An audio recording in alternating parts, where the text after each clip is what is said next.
ஒருவர் உடல்நிலை சரியில்லாத போது அவர் எந்த சூறாவை ஓதினால் உடல்நிலை நலமாகும்? எப்படி? ஒரு ஆளுக்கு உடம்பு சரியில்லையா, அவருக்கு என்ன சூறா ஓதினால் அவருக்கு குணமாகும் அப்படின்னு கேட்கிறாங்க.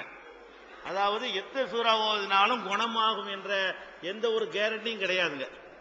அது ஒரு துவா. அல்லாஹ் ஏற்றுக்கொண்டால் குணமாகவும் செய்யலாம். ரசூல் ஸல்லல்லாஹு அலைஹி வஸல்லம் போய் அவங்களுடைய எத்தனையோ குடும்பத்தாருக்கெல்லாம் ஓதி பார்த்திருக்கிறாங்க, குணமாவல. சிலருக்கு ஓதி பார்த்திருக்கிறாங்க, குணமாயும் இருக்கிறது.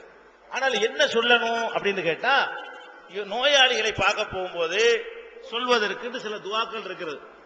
ஒரு துவா என்ன? லா பஸ தஹூர் இன்ஷா அல்லாஹ். சின்ன வார்த்தை. நோயாளியை பார்க்க போனீங்கன்னா லா பஸ தஹூர் இன்ஷா அல்லாஹ், பரவாயில்ல, அல்லாஹ் சுத்தமாக்கிடுவான், அல்லாஹ் நாடினா குணமாயிரும் அப்படின்னு அவருக்கு ஒரு ஆறுதல் சொல்லலாம் ஒண்ணு. அல்லது என்ன பண்ணலாம்? ரசூல் ஸல்லல்லாஹு அலைஹி வஸல்லம் நோயாளியை பார்க்க போனாங்கன்னா அதுஹிபில் பஸ ரப்பன் நாஸ் அல்லாஹும்ம அஷ்ஃபி அன்த ஷாஃபி லா ஷிஃபா இல்லா ஷிஃபாவுக ஷிஃபாஅன் லா யுகாதிரு ஸகமன் வலா அலமா. இறைவா, நோயை கொடுத்த இறைவா, இந்த நோயை நீக்கிரு, நீ தான் நோயை நீக்கிறவன், உன்னை தவிர யாரும் நோயை நீக்க முடியாது, அறவே மீதி இல்லாத வகையில முழு அளவுக்கு இந்த நோயை குணமாக்கிறல்லா அப்படின்னு சொல்லி ரசூல் ஸல்லல்லாஹு அலைஹி வஸல்லம் அவர்கள் நோயாளிக்கு இதையும் ஓதி இருக்கிறார்கள். இது மாதிரி துஆ செய்துட்டு வருவார்கள். அல்லது என்ன பண்ணுவாங்க?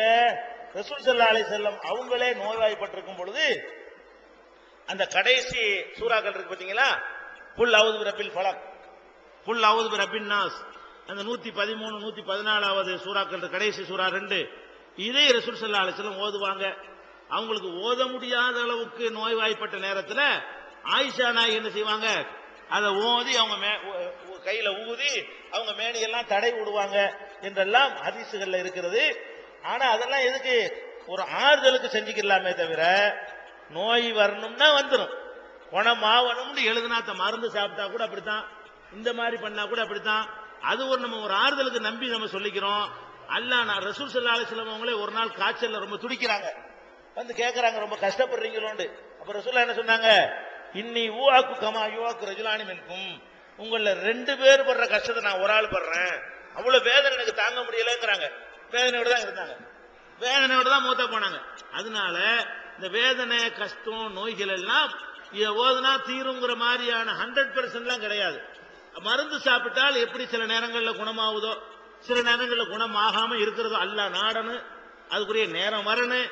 அல்லாஹ் வந்து இவனுக்கு இந்த கஷ்டத்தை கொடுத்துதான் தீரணும்னு முடிவெடுத்தாண்டு வைங்க, அப்ப அது போவாது. ஏன்? இந்த கஷ்டம் துன்பங்கள்லாம் வர்றது கூட ஒரு நன்மைக்கு தான். என்ன நன்மை? நம்முடைய பாவங்கள் அழியும், மறுமையில நமக்கு தண்டனை இல்லாம ஆகிறதுக்காக வேண்டி இந்த உலகத்துல அல்லாஹ் என்ன செய்வான்? கஷ்டத்தை கொடுத்துருவான். இந்த உலகத்திலே கஷ்டம் கொடுத்துருவான்னு சொன்னா அவனுக்கு உலகத்திலே கொடுத்தாச்சு போ, அனுப்பி கொடுப்பா சொர்க்கத்துக்கு. அதனால வந்து அல்லாஹ் அது மாதிரி ஒரு நன்மையை நாடி இருந்தால் நம்ம ஓதுனாலும் குணமாகாமையும் போயிடும். ஆனால் நம்ம ஓதலாம், இந்த மாதிரி சூறாக்களை ஓதிக்கொள்ளலாம், அது ஒரு சுன்னத்து. நம்பி ஓதுங்க, குணமானா அல்ஹம்துலில்லாஹ். குணமாவலையா அவருக்கு வேற நன்மை எல்லாம் நாடி இருக்கிறான், மறுமையில் அவர் நன்மைக்காக வேண்டி இந்த கஷ்டப்படுத்துறான். இங்க கஷ்டப்பட்டால் மறுமையில தண்டனை இல்லாம போயிடும், குறைஞ்சிரும். ஒரு முள்ளு குத்துனா கூட அதனால ஒரு நன்மை எல்லாம் எழுதுறானா, அதனால ஒரு துன்பத்தை நீக்கிறான் என்றெல்லாம் இருக்கிற காரணத்தினால அது வந்து நம்ம நம்பி ஓதணும். குணமா வாட்டி கவலைப்படக்கூடாது.